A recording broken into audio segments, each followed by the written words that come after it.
मैं गुलनिशा इकबाल स्वागत करती हूँ आपका अपने चैनल गुल स्टडी पॉइंट में। ये आप लोगों के लिए एक प्रैक्टिस सेट है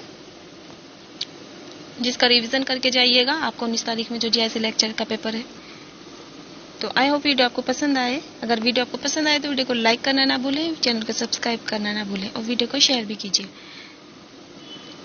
फर्स्ट क्वेश्चन है the cat and Shakespeare 1965 was written bye.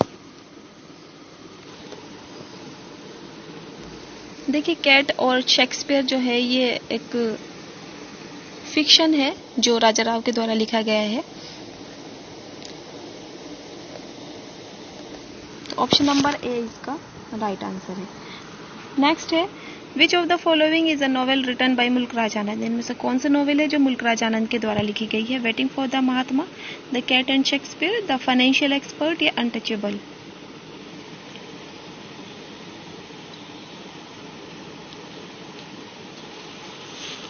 तो अनटचेबल जो है मुल्कराज आनंद के द्वारा लिखी गई है और waiting for Mahatma and financial expert ये आर के नारायण के द्वारा लिखी गई है। और द कैट एंड शेक्सपियर अभी आपको ऊपर बताया था राजा राव की है। तो इसलिए हमारा ऑप्शन क्या हुआ? ऑप्शन डी हमारा सही होगा, अनटचेबल।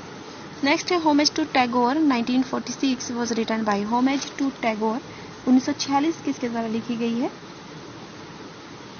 तो होमेज टू टैगोर 1946 लिखी गई है मुल्कराज आनंद के द्वारा। Option number C is the right answer.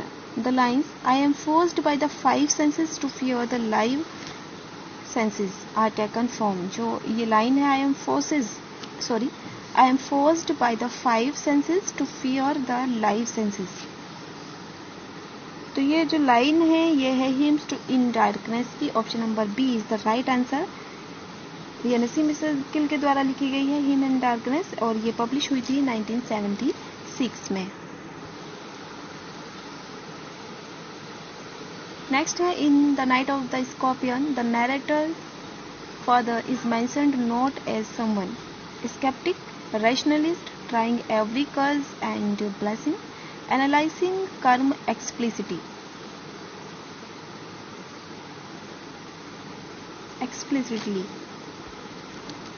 तो ऑप्शन नंबर डी इसका राइट आंसर है। जो नाइट ऑफ द स्कॉर्पियन में जो नैरेटर्स फादर हैं वो मेंशन किया है उन्होंने कि someone analysing Karma explicitly. This poem लिखी गई है इंडियन जूइश पोइट नसीम इज़ेकिल। ये जो पोएम है ये नसीम इज़ेकिल के द्वारा लिखी गई है। नेक्स्ट है the following lines occurs in which of the poem mentioned below. To evil no important triumph won more than if life had never been begun। ये लाइन ली गई है द वन सेट से, ऑन सेट से। Option number D is the right answer.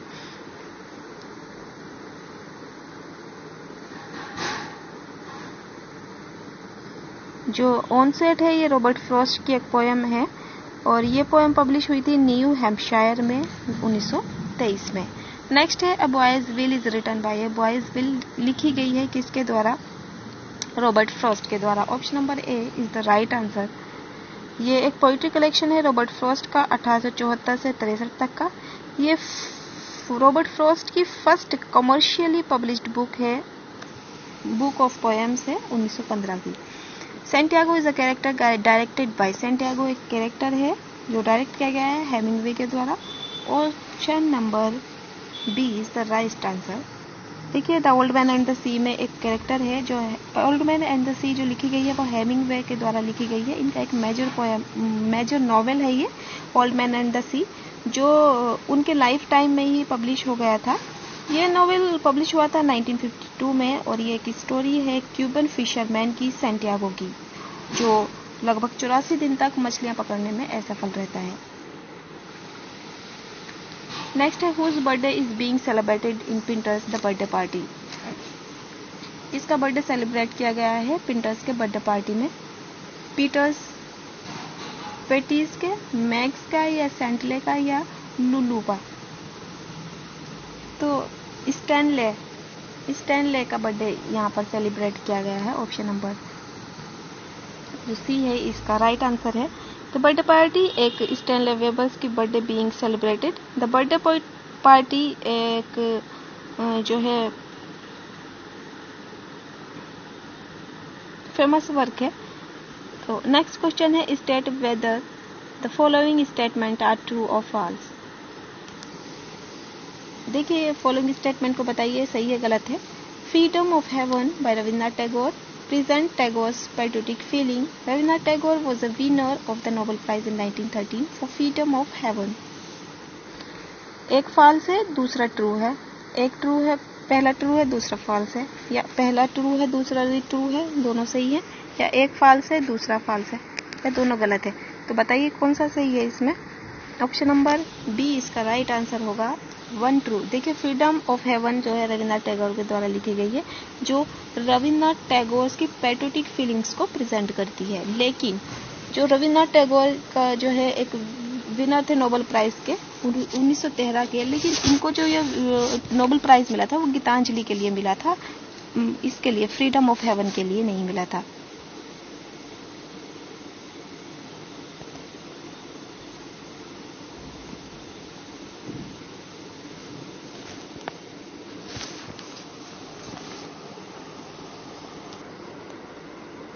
Next है नागनंदला play appeared in.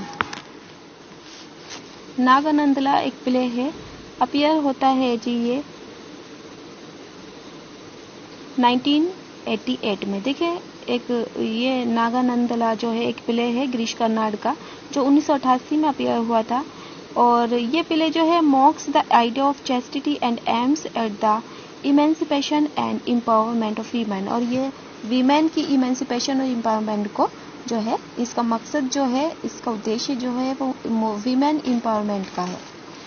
Next है V S. Nipple was born in. V S. Naipaul का जन्म हुआ था जमैशिया में, फिजी में, त्रिनिदा में या सरीनेम में। Option number c Trinidad. देखिए V S. Nipple was born on 17 August 1932 in Chaguanas in Trinidad. He won Booker Award in 1971 and Nobel Prize for Literature in 2001. इनको जो है बुकर प्राइज मिला था 1971 में, और नोबेल प्राइज मिला था लिटरेचर के लिए इनको 2001 में। नेक्स्ट है who among the following written writers does not belong to the group of university wits. इन राइटर्स में से कौन सा जो राइटर है वो यूनिवर्सिटी वीड्स नहीं है। John lily, Thomas Nash, Thomas kid या जॉर्ज पील है। तो चारों ही यूनिवर्सिटी वीड्स हैं। Thomas kid, John lily, Thomas Nash, George Peele है और थॉमस किड, तो चारों ही हैं। ऑप्शन डी इसका। देखिए यूनिवर्सिटी वीड्स होते क्या थे। देखिए यूनिवर्सिटी वीड्स एक फ्रेज है जो एक ग्रुप का नाम है जो 16th सेंचुरी के इंग्लिश प्लेराइट्स थे, और वो एजुकेटेड यानी कि उन्होंने अपनी एजुकेशन एक्वायर की थी यूनिवर्सिटी ऑफ ऑक्सफोर्ड या कैम्ब्रिज यूनिवर्सिटी से। तो ये ग्रुप था उन लोगों के नाम का जिन्होंने एजुकेशन अपनी हासिल की थी, शिक्षा हासिल की थी यूनिवर्सिटी ऑफ ऑक्सफोर्ड से या कैम्ब्रिज यूनिवर्सिटी से, और ये फेमस हुए थे राइटर्स के रूप में। और इन यूनिवर्सिटी वीड्स के अंतर्गत कौन कौन से आते हैं। मार्लो आते हैं, ग्रीन, नैश और जो कैम्ब्रिज यूनिवर्सिटी के थे, और लिली, लॉज एंड पीले ये जो थे ऑक्सफोर्ड यूनिवर्सिटी के थे। जो किड थे वो इन यूनिवर्सिटी के नहीं थे, तो इसलिए हिज नाम, उनका जो नाम है वो sometimes associated with the university weeds.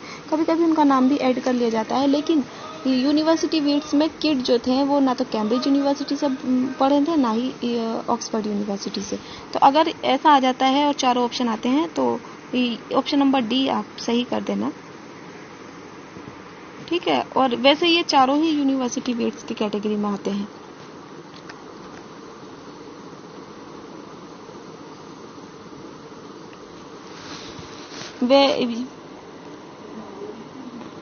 Next है the restoration comedy has been criticised mainly for its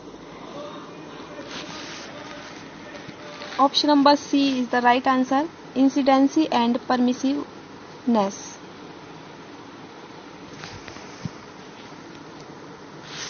restoration comedy जो है वो इंग्लिश कॉमेडीज को रेफर करती है जो परफॉर्म करती है रेस्टोरेशन पीरियड को 1660 से 1700 बीच के रेस्टोरेशन पीरियड को जो कॉमेडी रेफर करती है वो जो है रेस्टोरेशन कॉमेडी होती है। Comedy of manners is used as a synonym of restoration comedy. जो कॉमेडी ऑफ मैनर्स है उसको रेस्टोरेशन कॉमेडी भी कहा जाता है और इसका mainly criticised for indecency and permissiveness. Option number c आपका राइट हो जाएगा, इंडिसेंसी एंड परमिसिवनेस। नेक्स्ट है conceit and wit are the features of. Conceit and wit जो है फीचर्स है विक्टोरियन पोइट्री के, मेटाफिजिकल पोइट्री के, सेंटिमेंटल पोइट्री के, रोमांटिक पोइट्री के। तो इसका ऑप्शन हो जाएगा metaphysical poetry. Conceit and wit जो है मेटाफिजिकल पोइट्री के जो है फीचर्स हैं, लक्षण है। देखिए मेटाफिजिकल पोइट्री में क्या होता है, in literature a conceit is an extended metaphor with a complex logic that governs a poetic passage or entire poem. The term है generally associated with the 17th century metaphysical poet। जो ये term है ये लगभग generally जो है 17वीं शताब्दी के मेटाफिजिकल पोइट से जो है एसोसिएट करता है और ये एक extension of contemporary usage. The metaphysical conceit differs from an extended analog in the sense that it does not have a clear-cut relationship between the things being compared. The term was coined by Samuel Johnson, has its roots in 17th century England. This type of poetry is witty, ingenious and highly philosophical. ये जो conceit and विट है ये metaphysical poet होता है और metaphysical poetry जो है एक इसमें विट होती है और इंजीनियस होता है और हाईली फिलॉसफिकल होती है। नेक्स्ट है the term negative capability is given by. Negative capability जो दी गई है वो पी शेली के द्वारा दी गई है। Very important question and very famous question. Option number D is the right answer. Next है humanist is to feminism as purple is to lavender is a phrase used by Toni Morrison, Alice Walker, Rita Dove या Gloria Nile or.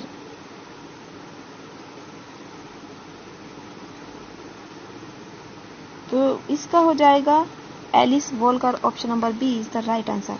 A verse of two lines of equal length rhyming with each other at the end is called. एक verse दो line की जिसकी लेंथ जो है लंबाई equal है, rhyming with each other at end is called. जिसमें राइमिंग भी हो, एक दूसरे से तुकांत भी जुड़ती हो, उसको क्या कहते हैं, कपलेट कहते हैं क्या? Yes, the right answer is option number C. A quatrain is of 4 lines. देखिए क्वेट्रेन जो होता है 4 लाइन का होता है, तर्जा राइमा जो होता है वो 3 लाइन का होता है और कपलेट होता है 2 लाइन का, और ऑक्टेव राइमा ऑफ 8 लाइन का होता है और rhyming with each other at the and, और इसमें भी एक दूसरे से एक तुकांत जुड़ी हुई होती है। Next who introduce the sonnet in English poetry. English poetry में सोनेट को किसने इंट्रोड्यूस किया था? Option number D is the right answer, Thomas Wyatt ने। देखिए थॉमस यार्ट ने 1503 से 42 तक had introduced the sonnet in English poetry.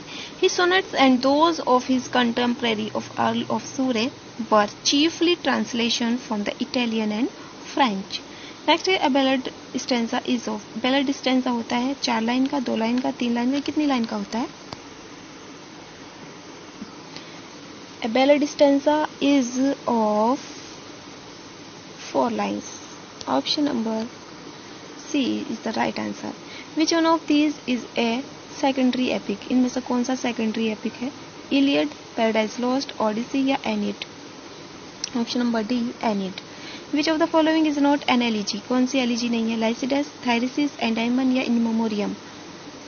तो Endymion. Option number C is the right answer. Endymion जो है एक पोयम है जॉन कीट्स के द्वारा जो पब्लिश हुई थी 1818 में, और ये इसकी जो फेमस लाइन है जिस लाइन से ये शुरू होती है वो है A thing of beauty is a joy forever.